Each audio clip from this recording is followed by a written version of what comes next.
tuna kan hmuh lai mek hi jolly ni a ani hi kumsom ni le pahnih mi ani hi na thaw ber chu Khawlai a motor local vel te chu ti fai in chung ati fai na te chuan poisa te an pe thina chu tiang chuan e zong ve mek ani ni khat chu tiang buk na thaw le ni chuan a rel tram hle a kong sira thei zor na hmun chu a thlen chuan kong sira thei zor a hmu chuan a mita la tatlat mai chu thei chu e chak hle a Mahse poisa la engma la hlo chu bok si lo apia la chuan azur to pa chu ala om reng bok si a jolly chuan azur to pa le lama hoilai chuan arukin mongchang hian thei chu an ban de a chuta azur to pa chu non hoilet fatin jolly chu aron man chiang hle mai rang takin jolly bula chu non kalin a theilak chu a chu sak vata chu pa chuan thimrim takhian a zak pui zak chei na nge heng hi ke pona thlona ka nei ni hli nen ke pon ka lei ve tho nia nanga lawa aru ka rala la ke lo tum ringot zak hle ro ti in a an khum pia pa jolly chu tia chu pan an khum chu a zak hle mai thei zuar to pa po chu en ngam lovin a meng khup lapa thei zuar to pa bok chu ron tong chok la in nang ni ang nu lapa ngai te chu nga te tho ve tu ro lom mi thil ruk tum reng reng hin in fa ko la ti in an khum se ka dor lampang chu pan sanin kalbo haro kalbo wang ro ti in dor chunga chuan alu san ta hala chu ti lai chuan papakhat upa lampang to deuh hi jolly te hnunga chuan aron kalmeka a om bor chu khoin na ti hmel hle mai kong sira chuan thutopin min ṭanpuitu ti in an awa chu au thom jolly nang thria chuan a le hoi fata chu pa om dana hmu chuan ṭanpui ngai ni ti chu hria a rilruwa chuan a theilak kha a tha chok le zoka rang taka theilak kha ban le fatin chu pa na tur lampang pan chuan atlan ta vata a theilak lai chu a zo to pa bok chuan ron hu in aron ji ve ngala jolly chu pa na tur lampang pan chuan han mo takin atlana a bulat thlen vela chuan a theilak chu konga chuan a so ke zunga chu pa na tur chu han an tirin a tui chu a ka chunga chuan a sol luta chu ti lai chuan chu pa driver chu motor chunga chuan omin chutia apu le nula pakhat loin boy som lai an hmu chuan makati hle a thei zuar to pa po kha an bula chuan on thleng chop chil ve ngalin jolly po chuan chu pa chu a thei sor chu a du to ka kapu I try em engei an ati mol mola chuti lai chuan thei zuar to pa chuan jolly chu rong kai thowin nang nu kha engei hriat ni ka thei khati ilak le ngam ngat ni ti in aron bin tur jolly chuan thei zuar to pa chu han en hian kapu helai kapu hian ṭanpui ngai a chumi ṭanpui chu tunai hian kan ti turani chu lampang chu nakina kan soidonia ti in chu pa hna chuan an soya thei zuar to pa chuan jolly bana chuan han pot frokin izak lomi khatiang te tu nai soi ka thili ruwa thil dang min soi pui tum ringot le izak chei na nge ti in avin tora jolly po chuan kapu nakina kan soidonia ka ti chu helai kapu hian ṭanpui ngai ni ti in jolly chu a trap topa chu ti lai vel chuan chu tianga an che lai vel chu putar na tour driver chuan alo murenga rang taka motor tang chuan chuakin apu boipui tur chuan akal ta ngala jolly po chu thei zuar to pa po chuan lo potrangin local vatro I theilak ngei kha a hmun ngai a nge ron da le deng che kha khlai putar khai eti le ngala ti in alo potrang dora mi patha nge chu jolly chuan an hnelo hle a thei zor na lampanga chuan a pot phei dora chuti lai chuan driver po chu aron man hmo hle a apu hna chuan aron thleng chop chil ve ngal mai a apu chu rom boy somin sar enge na ti in an zot ngal zunga chu pa chuanin ka thae engma na ka ni lo engma ka hril lok lo che ni kha social experiment ka ti ni kha khanu kha aron por sang rangota enge chanchin wangai vin vate ti in an driver chu atir ta ngala ani po chuan an ni chu enzi vungvunga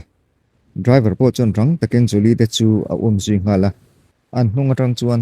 puto min lo thiam nok ti in awakawa an ni chu ron le hoin dor hak to pa chuan enge ni ta ti in lo chang wata driver chuan in biak lok chu ka duwa min lo thiam nok te u sulai tang khan kalong mu chuwa boina enge moi nei ning ka hria chu min thil ve thiam ti in an zota thei zuar to pa chuan lo chang watin o ne ye hei hilai ka bulanu hian in ka thei zor chu la in sulai putar so alo itira chu wang chuan in hei kan ko thang lo ani hi an tia driver chuanin ani takmo poi hle mai Mahse sulai putar ṭanpuinan sawn a hmang ning kan hria engpaw ni se a thil lak man chu engzat nge ti in an zawta chupa pawh chuan a manza chu a lo hrilh ngha zungzunga driver chuan a ipte chu zen ruk rukin poisa ron zen chuakin kha ka lo pek sak nge ti in theizur topa hnena chuan an pe a theizur topa pawh chuan poisa chu lo la in a ipte a chuan a ngala chumin hu chuan zoli chu han kokin nula zaklero vuina hian thei ruwa ni Mahse la mi van nei deuh mai hei kan thian pa hi tong hlawa chu wang chuanin i him pha ni hi chuti chuni lo se chuan police ka report hrim hrimang che vuin hi ilak na ni khai hriam ti in an khum ton tona chutia an khum lai chuan zuli chu in tla hrung ti hriat tak hian a ding ngoi renga an huwa chuan zuli chuan tong chuakin driver hnena chuan kapu kolome ti in lom thu an thrila driver chuan apu lampang chu ko pa in lom tu soi ngai lo so idam lo ṭanpui khanin ṭanpui lamamo ni ti in an kok wa a zoli po chu man hmo takin chu pa hnen lampan chuan atlan ta ngala an huwa chuan driver chuan man hmo takin run ve a chu pa chu driver nen chuan a han kai thowa an han din hu chuanin chu pa chuanin zoli hnena chuan nula imi ṭanpuina kalom hle mai nangma wangin hei kadam sot ani hi khongai takin imhing min hril thengem ti in a hming an zot ngala zoli chuan han lui sang pa hian ka hming chu zoli ni e ti in an changa chu pa po chuan ka hming chu Charlie ni a hei ka bulami hi mai ka ni hi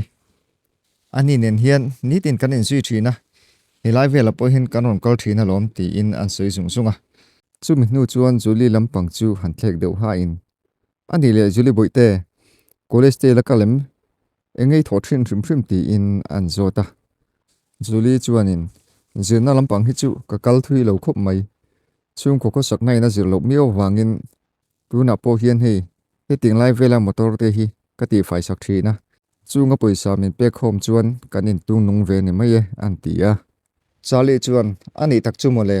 ni e kho sak nai na zir mio lo chuan zirna lampanga po hian kal thui harani voina imi ṭanpuina khan kalom hle a chumi ni wangin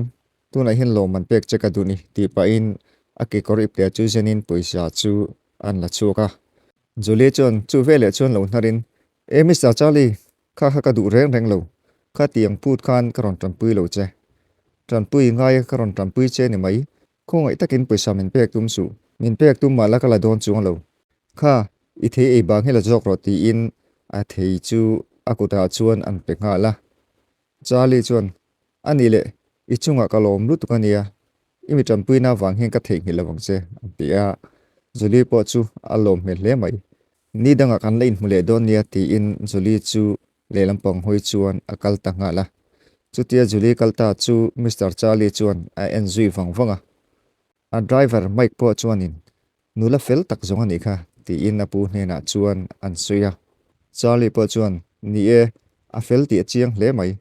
entenamo kan la ṭanpui ve theida ka ngai tu ngai ni nula fel tak zonga ni kha an tia chutia soipa chuan zoli chu ala thlir zui zo zowa chumi hnu chuan in lama holo kong ti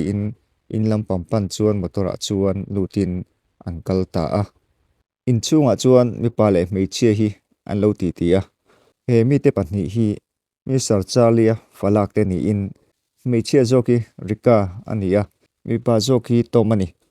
apa hi a husak ema wangin an ni pahnih chu engma tho zai reng hin hrelo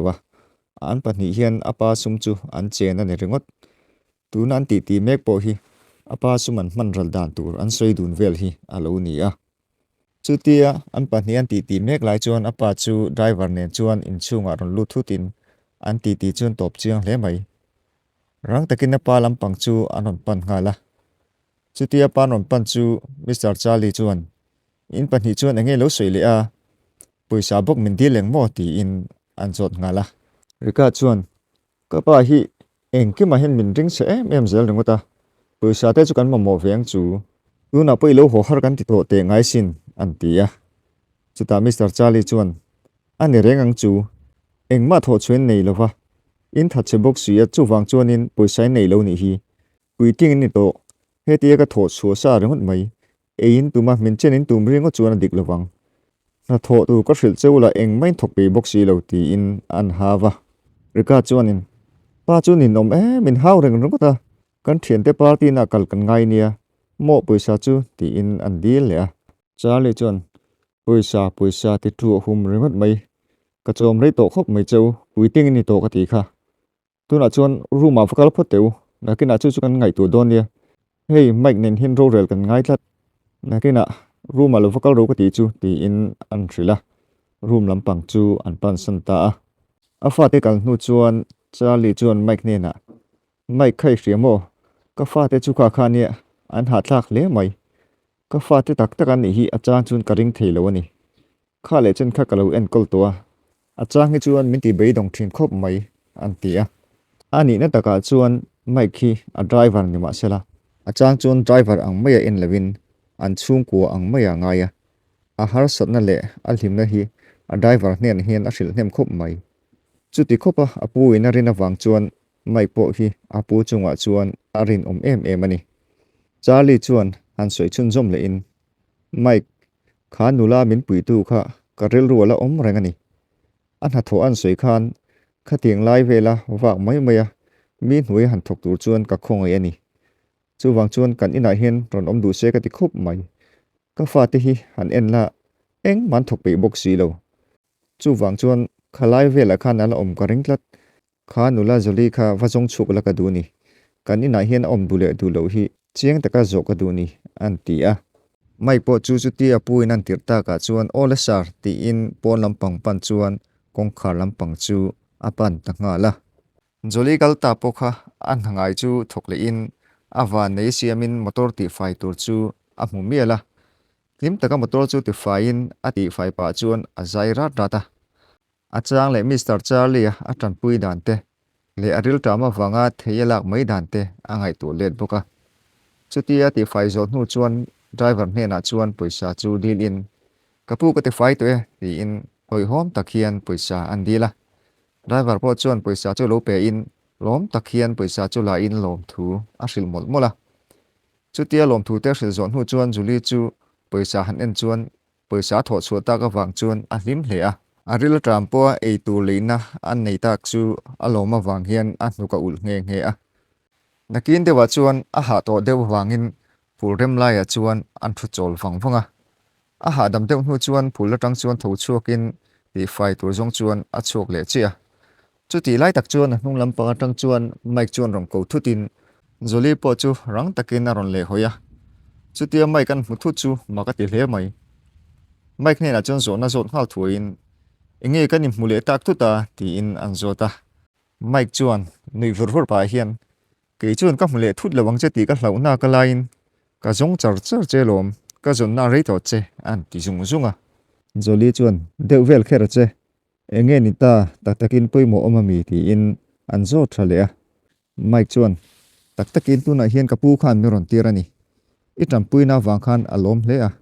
tin in ha tho thin kha i hril veka he ti nga mi hnuaya kalkul lo hianin an ina na tho i du lo zo tur chen mi ron tirani heng lai vela ni sen san hnuai kalkul ai chuan an ina chuan thok la ke pon ka du pui khop mai che I o ka tangin i du lo chu hriat nge ya du ni tu na hian hroi tur chen ka lo kala ni hi ti in an hril zunga mai ka thu soi po chu zoli chuan alo ngai thla uluk kher mai atan tho nge tho lo thang ti po chu a hra chi alowa mai hne na chuan ani le anin chu heta tangin a hlaim ti in an zot ringota mai chuanin la lem lo ve sulai lok zoni loko ro kalila ti in zoli po chuanin zui mai chu tha ti a mai chu a zui ve ta nga la chu tiang kalpa chuan ti dunin mai chuan zoli I thi khan dal hle mai in me po ko ti hle mai che ti in an soya zoli chuan chu tia soi ve le chuan a thi chu pun chungin an ena an khoya chumin hu chuan ron tong suakin he ka thi hi ka ro khop mai kanu in min pe ka nia chu wangin phel po hi ka phel ngai mang lo ni ti in a chan chin chu an soya mai po chuan in nula fel takani inu ro kha tianga hlutna chang ria chu I fel hle mai I chhun tak zetani kapu po khan hei wang hen aniang ko le tur che min ti an tia chumin hnu chuan ti dang rang te an soya motor a chuan lutin Mr. Charlie te in lampang chu an pan wang wanga Jolie chuan Mr. Charlie te in chung an lu chuan ropui ti hle a amoi ti in an cheina te chu a en kual na sa hle a an hunga chuan mic chuan an zui lut bok chutia hoi kuala an virvel chu rika lo chuak ke a chuan arapal ta hlau mai rika chu a tering hle a thinrim takhian kong en ta che meli ti in an hauzuya mic chuan Jolie hne na chuan hi kan pu Fanu rika ni hi ti in an thrila Jolie po chuan nui sang chung hian che bai tuma kut ban chung hian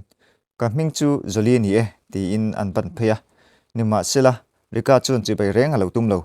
tu hnuwa chuan mi in chunga kha tikhan hoi vul vol to sung che ka ke ra na na ji hi shem alo ti hrepa chuti lai chuan Mr. Charlie chu in chunga tanga ron chupa hian e khai Jolie boite i ron thleng to ni mo ti in a ron kowa Jolie po chun nui sang hian o ron thleng to e Mr. Charlie ti in an chang suya Mr. Charlie chu ron chukla in a Fanu hne na chuan rika hei hi voina kan nun chan him tu min pui tu ni hi a hming chu Jolie ni a e kan ina hian min pui turin ka som ani anin helai min puya aron in hlo du ni chuan arum tur po kan nei sa heta hian om nga lang an tia chu thu rikai nang thiat chuan a tui lo mel hle mai tom po chuan Jolie chu ngoi reng hian alo en renga Jolie chuan a thi or chu en deuh bik tla thian hre in a thi or lai chu a kor chunga chuan a thun lut zal zala Charlie chuan rika le tom hne na chuan nangni chu ruma lo fakal le phot ula na ke nei chuk don nia paisa chu ka pedon chu nia ti in an thrila rika le tom chu an chuak chak to sia lung oi lu tuk lovin an room lampang chu an pan le ta na na a rika le tom te kal hnu chuan Charlie chuan Jolie hne na chuan Jolie boite karon ko tien chan che chu a hril to mai thei che a mai khian kha nia kanin chuang hian tho tur chu tama hlo poi mu tha ang sulai khawlai vela kalkul ai chuan hilai kan ina hian ron umna ka du ni a thei ang min puyenga e rong te bolanga munte ti fainga chu ti chuan itana nom zo ka ringa ni nichina solai khawlaia min puina khan kalom ema lo man pek che ka tumla khai du boxi lo chu wang chuan in tuna ka som che hi khongai takin min nar su oti in khongai na chu an ngen zo ka Jolie po chuan poite vak lovin Mahse a chung te engmala hril si lowa Charlie hne na chuan ko poite lowa Mahse ka chung te engma khala hril si lowa ka chung te chu hrilan ngai ni ti in an soya Mr. Charlie chuan e lunga su I chung te chu hril ngei ngai lom Mahse he I chung te hril turin mai ka oma an ina ngei va hril ro se tin nang pon dule heta tangini phone anga ti in an soya Jolie chu ron tong chuakin ka chung ten phone an nei lowa ina kal ngeya biak chuan ngai ni ti in an soya Mr. Charlie chuan hei mai ka vakal don alom lungai su 25 phot ro chu mi ma chuan I address te chu han soi cheng la ti in an zo chung zunga Jolie po chuan address te chu an hril zunga a mela chuan alom ti a hriat le mai Mike po chuan Jolie dara han khoi pa in Jolie kalom puilu tukche ti in lompuina thu an hlana Jolie po alo ni vara chu min hu chuan intifai turin akal ta ngala chu min huwa chuan Charlie chuan Mike hne na chuan Mike I pui kalangai ni kha asoyang khanin Jolie chung te hne na chuan I fakal le mai ngai ni helai Jolie om tur thu hi I va hrilanga tin an hlo tur zat po engkimi ron thril don nia tin an address kim changle an omna chiang takin ron chin che don nia ti in an thrila Mike po chu rang taka chu ngalin Charlie chu thutlenga thu in phone hi a khoi muala Mike po chu man mo taka chuakin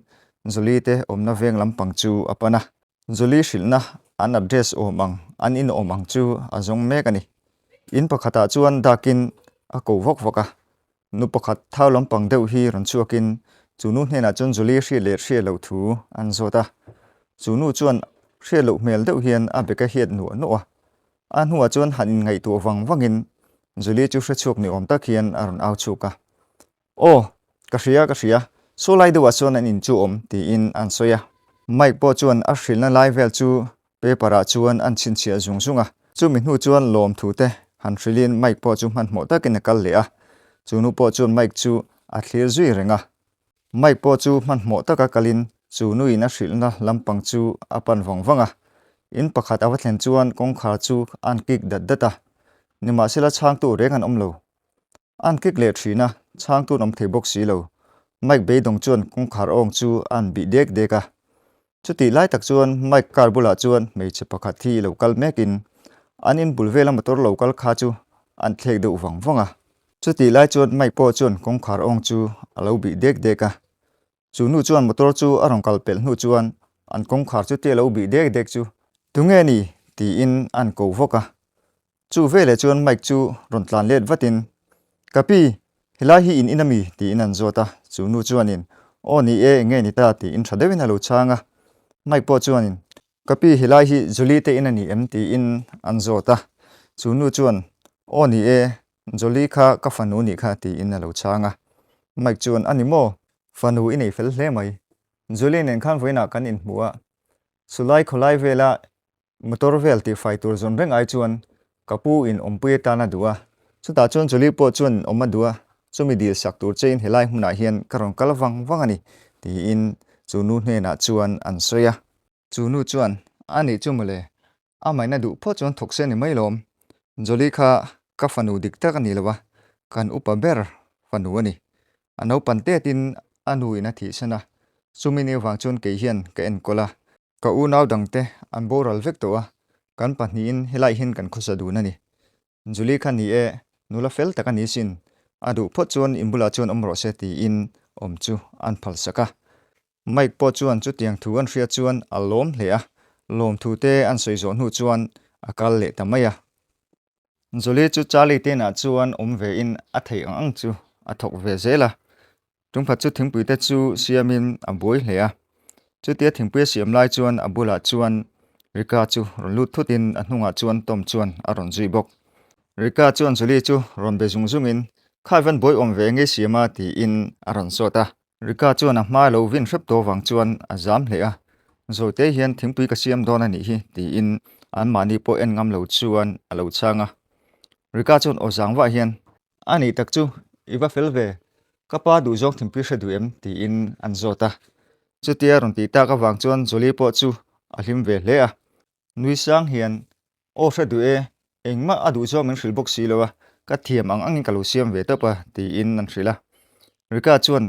kapa chuan tlema thum lampang deuh hlek khana duwa chu wang chuan chiniemo a thum lampang hai tel bel donia ti in an hril zung zunga joli po chuan kalome in chunga kalom lu tuke kan siam thalenge ka siam sa hi chu tuilo topang ti in bom vel chu hongin an siam thale a rika te po chu an unaw chuan an chuk le ngala a unaw pa tom chuanin rika hne na chuan I thil ti dan vel chu I zei hle mai tikha chuan kan ina om rei lo topang an tia rika po chuan tom chu han mil zo pa hian ke chu ka zelom tikha ni e a om rei lo topang hei lo po hi thil ti dan kong dang ala om alom ti in ati dan tur chu an sui du na chu ti lai chuan chali po chu lungai hmel deuh hian alo in tom kun renga chulai tak chuan driver mic chu rong kalin esar enge ni ta iwilungai hmel ve ti in aron zo zung zunga chali po chuan ka fa te pahnih hi lom poisa hli rian ti ringota engman thok pe box lo ril run ti hania an ti a mic po chuan in sar nakin an fel ve mai lo mo ti in an tong thlamona chali chuan nakina a an fel zong lawang tun din muna tang hian a hriat rengalom an ti zuya chumi hnuwa chuan thil eitum chuan dokan lampang chu apana rika le tompo dokan lampang chu rompan ve in an pa fathum chuan dokan chu an kil troya Charlie hnunga chuan mic po chu ading wanga chutian thutlai chuan joli chuan in thingpui chu rong keng phein Charlie bula chuan sar khale thingpui chu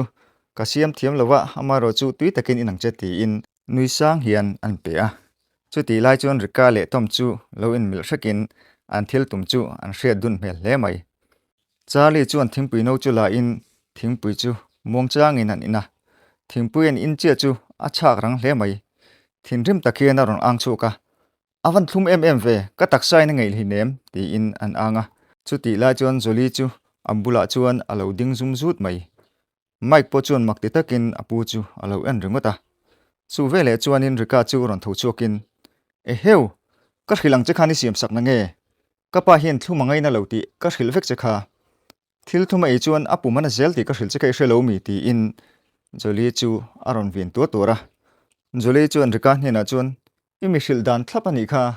thil thu mangaina adu thum tu ki ti kha ti in alo chang ve a rika chu a thin rim hmel hle mai do sui reng nang su kapa hi sai hlumi tu man ringo tolom kapa hian engtik lai mai thil hlum hi ngai na lo reng an ti khum phiar phiara chuti lai chuan charlie chu alo khu bor bora mike chuan alo boi pui mek bok rika chu man mo takin apa lama chuan atlan pheya apa hnunga chuan omin joli lampang chu hoin kapa dan hi mu em ien kol thima mi ti in joli chu an hawle tur tura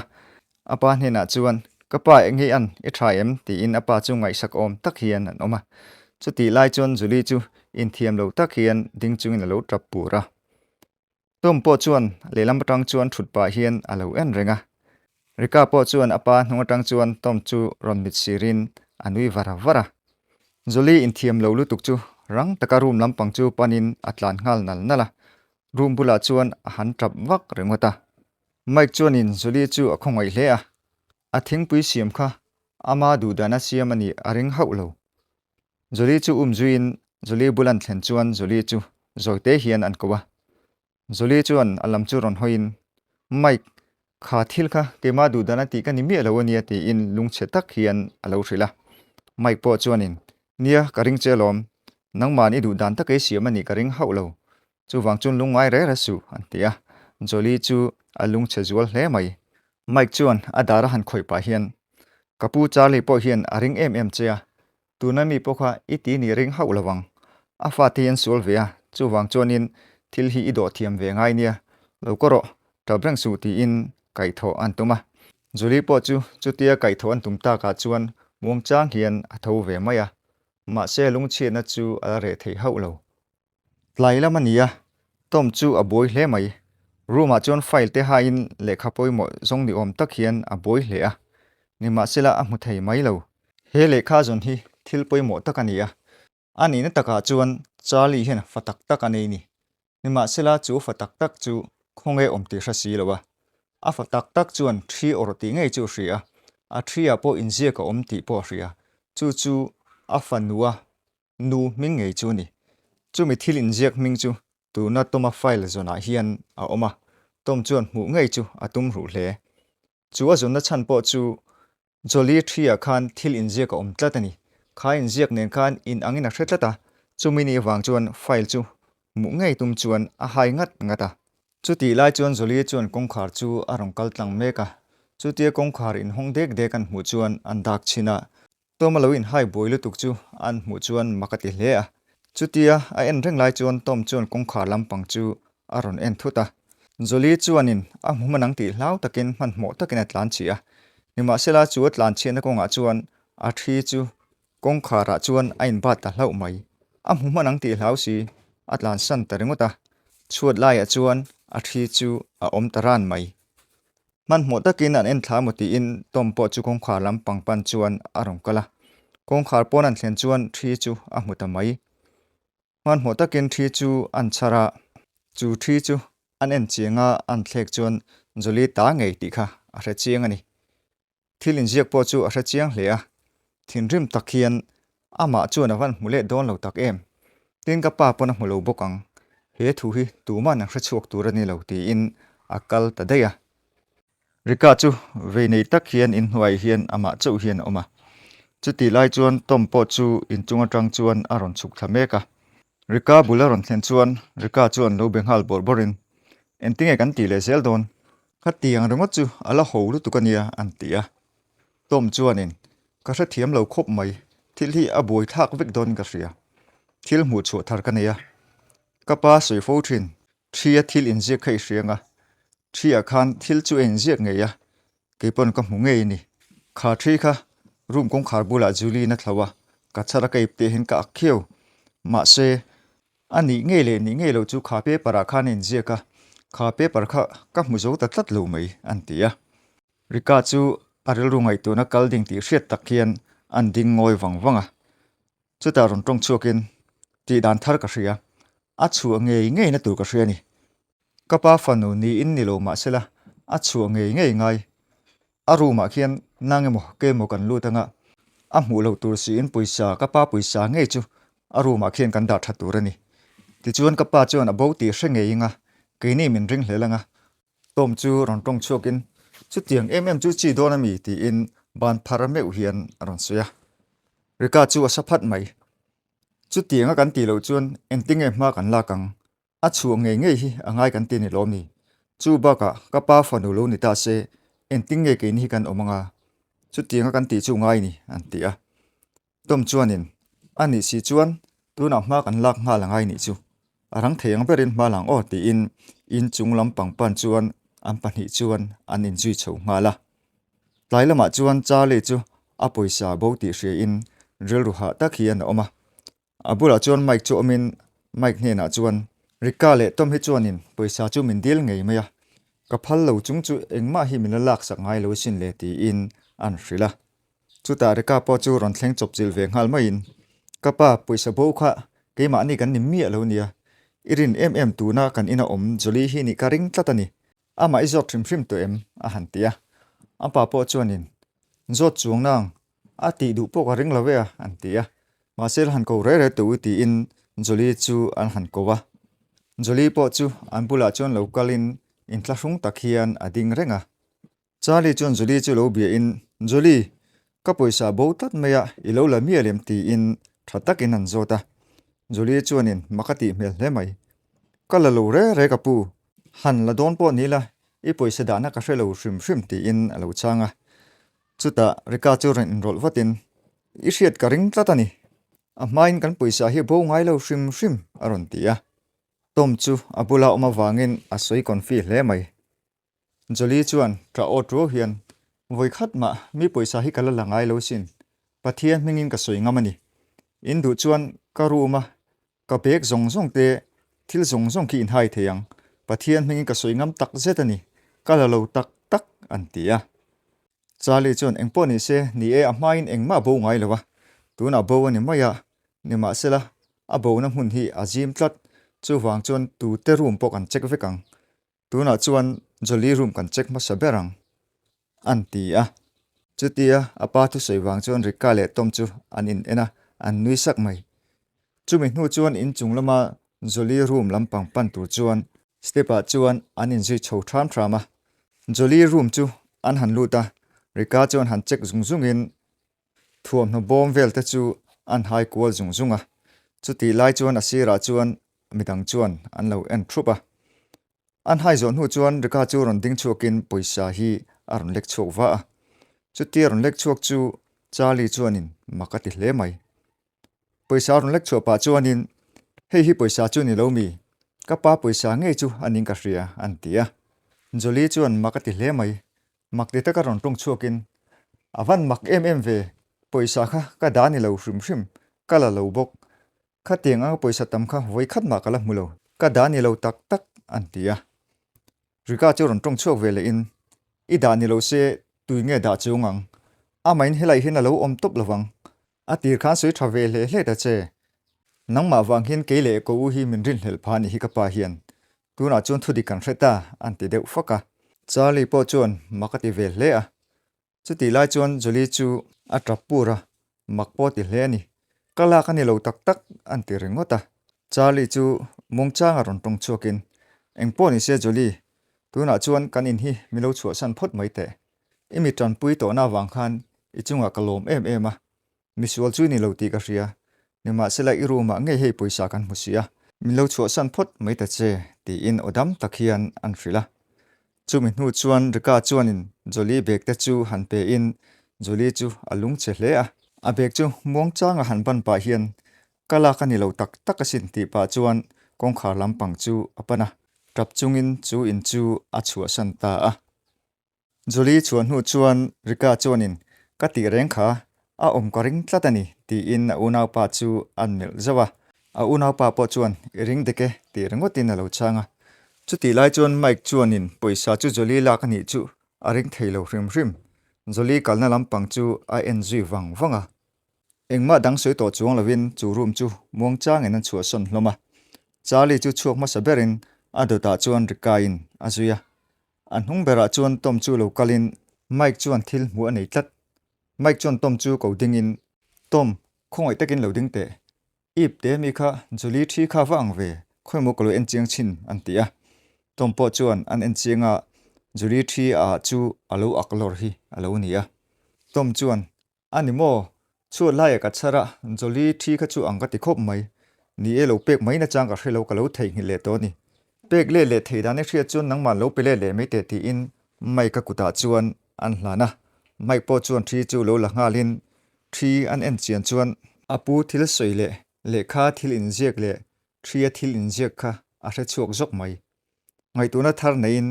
kha le kha en chian ngei tha tia chumi tur chuan a rel ru chu asiam ta ngala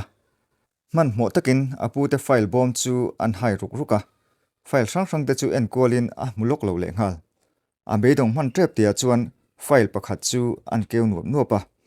chuta chuan lekha pakhat thi a muta chu lekha chu an en chianga an chiar chian chuan chu lekha chuan chiang takin thria injek ng ti ngei chu alo injeka mike chuan chu thilan hriat chian chuan a hlim hle mai apu hril hlan chu a ngak hlel tak zetani rang taka kalin apu omna lampanga panwata apun ko chu apu po chuan makati hle mai apun hena chuan hlim takin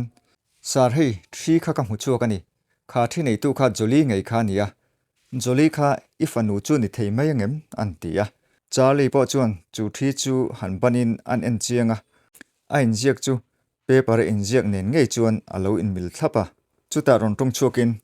mike hei joli ta nge enting ti hria thei ti in an zota mike po chuan phur taka lo changin sar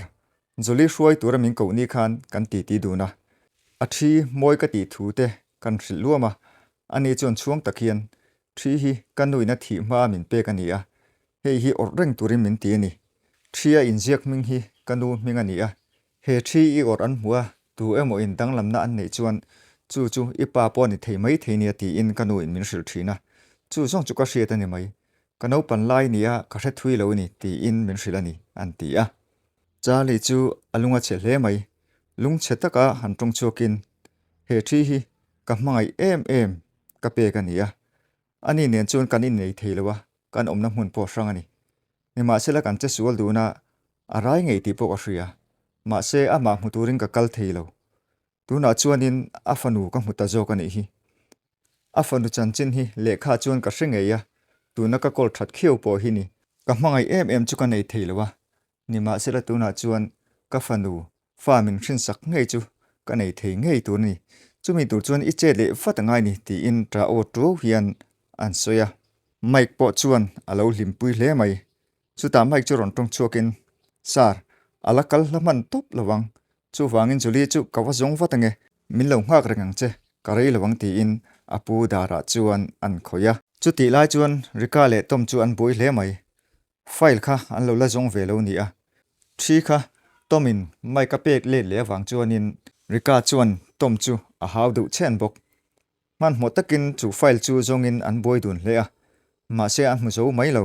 mike chu apa chuan an chung ko chan chin chu engkim hril thin ti an thriata wangin mike chuan a chui chuan hlau tak zetani chumini wang chuan chu lekha chu pai bo wat an du chu ni in ma se an thil zun chu an mu zo ta lo that chu ti lai chuan mike chuan in Charlie hena chuan sar thil ron du che ka nei tuna hian ifa te hianin file hi an zong mekin ka hria hemi chung chang hi eng mo hriat an nei tlatani chumini wang chuan ifa te hi chiang takin hrilla ka du ni juli hi ifa kha nian ringa chumini wangin file hi da bo wan tumani tuna po an zong mek ani tun hin ko thala ka ti hle mai an tia Charlie po chuan chu tha ti in afanu le fa pa chu an ko waka rikale tom po chu ron kal thawatin kapa enge ni ta ti in apa chu aram bi a chuta mike chuan lekha chu ren le kangwa in he hi in thil zon chu niam ti in an zota chu thilan han mu chu makan ti dun hle mai engma po seina chang an hrelowa Charlie chu ron tong chuakin in thil ti dan zong hi engkim ka hra chu ovek to ni Fanu le fa palak tlak lo tak mai ka lo nei chuwa ka in chir hle mai in no pan lai tang to in du takin kala chuwa ka en kol chuwa in du ka pe chuwa ka fa tak angin ka ngai chuwa ma se nang ni chon engata ma min ti lo ni tuna hian tuna kan chuat tir tak zoli kha ka fanu dik takani ani kha nang ni chon in hria ka hriat chu hlawin dik lo takin in puwa poisa po kha amala ka ni lo hrim nang ma ni da nge ni ti ka chiang ani chu wangin tun atang chuanin engma ka hne na tangin be sei to sung chau tun atang chuan ka in atang hin in chu nga lang in thum no han siamula tuna chu nga ro engma soi ngai lo an tia rikale tompo chu ngoi reng chuan an thum no siam tur chuan room lampang chu an pan ta nga la chutia an kal hnu chuan Charlie chuan Mike ne na chuan Mike nang main va hruai la ka tia Mahse chu ka thu ka sut le ka Fanu chu keima ngei hin ka ko le don ni Mahse la imi kalpui ka ngai le don nia lokoro chuk nga lang ti in an chuk ta nga la chuti lai chuan joli chuk ta po kha Khawlai a bok chuan kal le in an ngai bok chu thole atuma a man ro te po chu han la chukin chutia thil to na wang chuan a rel ru chu ala kal thui le a chutia thut lai chuan abula chuanin Charlie te kar chu rondingin Charlie le Mike chu karatang chuan anon chuk zan zana Jolin Mike le Charlie an mu chu mak ti hle in a thut na tang chuan a loading chuak hlola Charlie le Mike chuanin Joli chu wapan hnain Charlie chuan Joli khoi takin min ngai da mangche khang thil zong zong kha I thil ti ni ti chu kepon ka ring ngai mi lo ni ma selai I ru ma khan kan miau sia khati khan ka ti lo thei lo ani chu ai poi mo jok chu tuna hian rong kal chan kan nia mun da win Joli lo ngai thlang che tuna khan 3 I or to lova I thi chu ti bo ani mo ti pa in ai te tang chuan 3 chu an la chu ka he thi hi ita chu ni reng em ti in an zot thalia Joli point kata ni kha ti lo changin Charlie bok chu trong chun zom le in Joli he thi hi inu ta ania inu chuan nangma aro chun che ni inu khan athi main le kha mi ron thona he thi chung chang le nangma chung chang hi engkim chu le kha chuan aron ziak vekani inu kha kam mangai em a ni ma sela ka nei thei si lo voi tam tak mu tumin ka kal thina ni ma sela ama kam hu thei si lo kanin mangai du na sin inu ne khan ma se tu na chuan inu ni levin nang ma hi ka nei thei don ta ching ka ria boite ka Fanu dik takani inu mingpo thi ai hian chiang takin ani jiaka chumi ngei chu kan faila po chuan ain jiak thlapani Joli boite ipa ta min pomem ti in trap chung chuan Joli chu anjota Joli chuan chung thu a hria chu tongpo tong chuak thelo a trap pur hin reng rengot anu tein anu thi nuwa a engkol chun jom dan te an ngai tu chowa awa vai chho dan te an ngai tu chho chuan alung che thar le le chuta a ma ding Charlie ne na chuan kapa ti in an pa fa chuan ain pom thlopa pakhat jokin ka Fanu ti bok pakhat jokin kapa ti bok an pani chuan lung che taka in pomin an trap du na chuti lai chuan an bula om Mike po chu alo in sum zo big lo Charlie te pa fa ain ko zo nu chuan Joli chu Mike lam hoi hian aron tong chuka Mike thi chung chang hi ka pai hril chiang mai ti in an zota Mike po chuan I thi kha ka mu kha na moi ka ti ema ka mitala emani a moi ka ti thu ka hril chea nangin thi chan chen min hrila ka pu hianin an chung ko chan chen min hril ve thin bok chu wangin chung thil chu ain kung kai kual vel vekani engkim hi pathian ram ro ta ni hi hilai om reng ai chuan in lampanga ho toila ti in rotna an siam zuya Charlie chuan Joli ne na chuan ka Fanu ani chuan I ho tong miang ti in an soma Joli po chuan ole ho hlan ka hak lel to khop mai ti in ani pona lo changa ti chuan hlim takin motor lampang chu an pathum chuan an pan hlom ta a Joli chu lut ma saberin adota chuan Charlie chu motora chuan an luta Charlie motora lu nu chuan Mike chu ron le in Joli bek le ahman rang rang te chu la in arong kal le a chumi nu chuan motor lampanga le in an pathum chuan hlim takin in lampang chu an pan ta a o awan lak lo thi ne o khati mai han top tir chu kepon ka phal big lo sin le ina te han ho se afa te pani kha Joli hian an chuak vel tur kha mo han bai ve se kan ti nia khami kha film hian an siam thleng box si lowa laklo hi ka ti thei khop moya ka film en thin hi mu nom ka ti sia in en ve tan le in hriat ve tan ka it siamo Mahse top dan hi ka du thu hi sam lo thin ke po hi Mahse kan du to ka ngai miau si ole clear tu le ngai thatu zong zong te imi du sak thin na ka lo me in zawa in chunga kalom tak meu ani in zawa in hun man nom le vek ule